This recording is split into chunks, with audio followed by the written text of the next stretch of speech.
প্ৰথম বিষয়টো হ'ল অহা মাহৰ 5 আৰু 6 জুলাইত অসম কৃষি বিশ্ববিদ্যালয়ৰ প্ৰৱেশ পৰীক্ষাৰ ডেট ফিক্স কৰা হৈছে আৰু পেৰামেডিকেল এক্সাম যিটো SH USৰ আণ্ডাৰত 6 জুলাইত।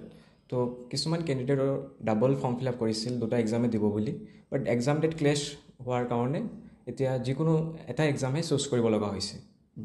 আৰু এক্সামিনেশ্যন ফি তেওঁলোকে এভাৰেজ 1500 ৰুপিজ এটা এক্সামিনেশ্যনৰ ফিজ দিব লগা হৈছে। তেওঁলোকে বেকআপ অপশ্যন হিচাপে দুটা এক্সামিনেশ্যনৰে ফি দিছিল।